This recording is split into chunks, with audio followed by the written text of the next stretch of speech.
Halo semuanya, balik lagi di Nanotech Indo bersama gue Giar. Video ini adalah video kedua dari total 4 video yang akan ngebahas beberapa keyboard mechanical dari Keychron.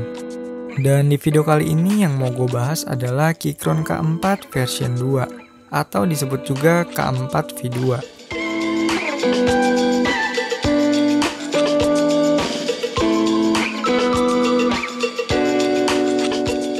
Keychron K4 V2 ini merupakan keyboard dengan layout 96% dan total 100 keys. Unit yang gue pegang ini adalah yang versi RGB backlit dan frame plastik. Terus yang unit ini juga udah hot swappable, yang artinya kalian bisa gonta-ganti switch dari keyboard ini dengan cukup mudah.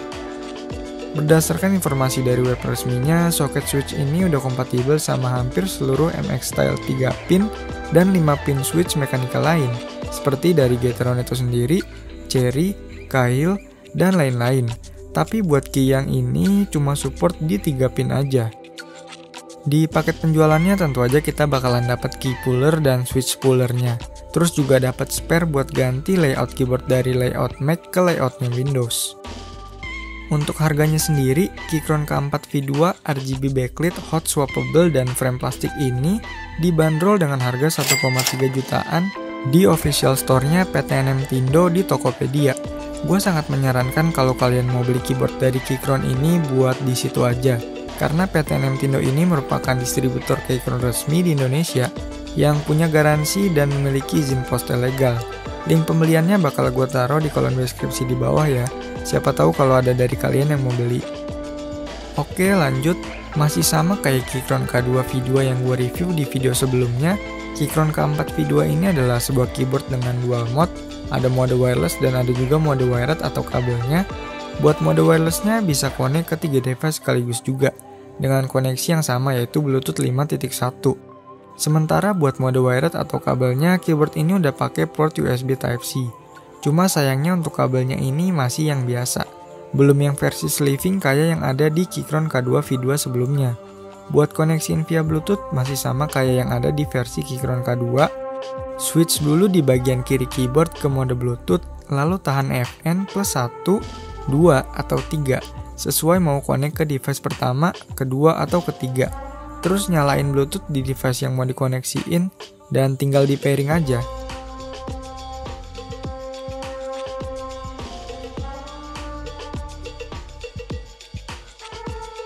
Mungkin kalau mau lihat pembahasan basic dari keyboard Keychron ini bisa main-main ke video review sebelumnya, yaitu Keychron K2 V2. Karena kurang lebih buat kombinasi-kombinasi tombol kayak buat connect Bluetooth, matiin backlit, dan beberapa hal basic lain ada di video itu. Link videonya bakal gue taruh di kolom deskripsi di bawah ya. Buat unit yang gue review ini memakai switch Gateron Brown yang punya karakteristik cukup tactile, tapi masih lebih kalem dibandingin sama blue switch-nya. Brown switch-nya ini ada di tengah-tengah lah, antara red switch dan juga blue switch.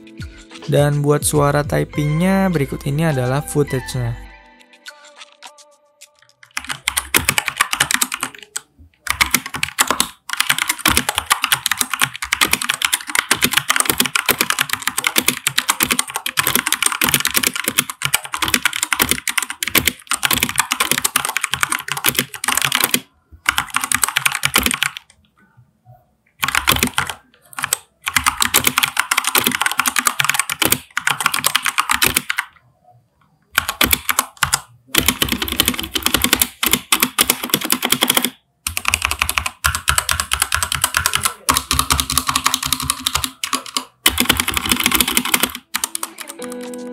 Perbedaan yang cukup kelihatan dari Keychron K2 V2 dari beberapa tipe lain adalah di bagian numpadnya.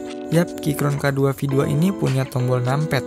Tapi walaupun begitu, gue bisa bilang ketika pakai keyboard ini, keyboardnya cukup berasa kecil. Ya mungkin karena jarak antar keysnya juga terbilang cukup rapat-rapat.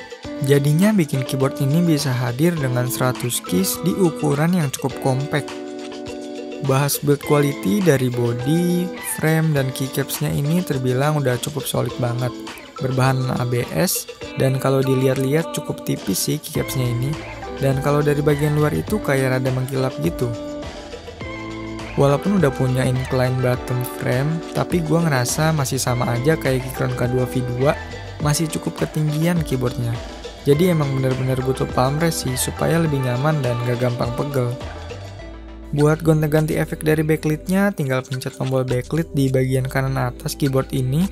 Terdapat kurang lebih 18 tipe backlit yang bisa kalian pilih di sini. Dan efek-efeknya juga udah keren-keren banget sih kalau bagi gue pribadi. Jadi kita bisa banyak pilihan gitu, nggak gampang bosen lah.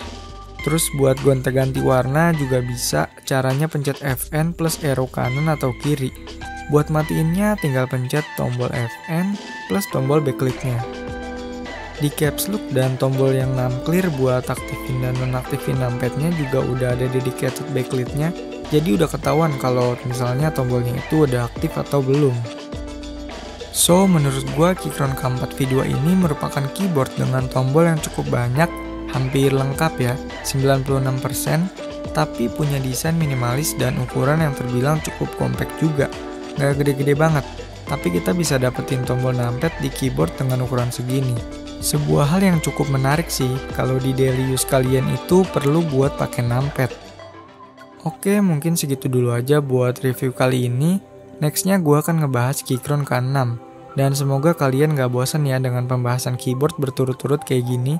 Terima kasih udah nonton video ini, jangan lupa like dan subscribe kalau suka sama videonya, dislike kalau nggak suka, tinggalin komentar kalau ada saran, pertanyaan, atau apapun, dan sampai ketemu di video selanjutnya.